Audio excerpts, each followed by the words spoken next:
இந்த டிச்சு வேலை நடந்து கடந்த 6 மாதத்துக்கு முன்னாடி நடந்தது. இன்னைக்கு வரைக்கும் பார்த்தீங்கன்னா இந்த 2 சாலை இணைக்கிறதுக்காக இங்க வந்து தரைப்பாலம் போட்டிருக்காங்க. ஒரு 6 மாதத்துக்கு மேலே ஆயிடுச்சு. இப்போ வரைக்கும் இது இந்த சென்டரில் க்ளோஸ் பண்ணாமல் இருக்கிறாங்க. இந்த ரோடை பெருசாக இப்போ யாரும் யூஸ் பண்ணுறது இல்லை. இப்போ இது பார்த்தீங்கன்னா இந்த ராயபுரம் சூசியாபுரம் மெயின் ரோடு ஜாயிண்ட் ஆகிற இடத்துல அங்கே ஒரு மாநகராட்சி வேலை நடக்கிறதால இங்கே வந்து டேக் டைவர்ஷன் நம்ம இந்த ரோடு வந்து நம்ம பண்ணிட்டு இருக்கிறோம். இதில் எல்லாம் போக்குவரத்து மாற்றி விட்டுருக்கு.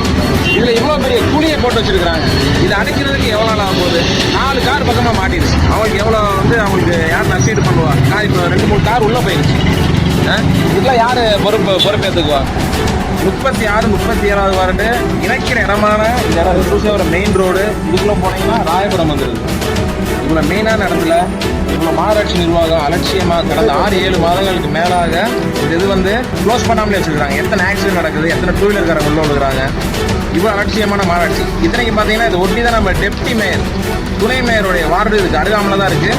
இவ்வளோ அலட்சியமாக இருக்கிறது வந்து மக்களுக்கு பேராபத்தை ஏற்படுத்துது. கிட்டத்தட்ட இதுக்கு முன்னாடி பார்த்தீங்கன்னா ஒரு 4 கார் பக்கம் அதுக்குள்ளே போயிடுச்சு. இது மாதிரி ரொம்ப அலட்சிய போக்காக இருக்குது. இதெல்லாம் சரி பண்ணணும். இது வந்து எங்களுடைய கோரிக்கையை நாங்கள் வைக்கிறோம். நன்றி, வணக்கம்.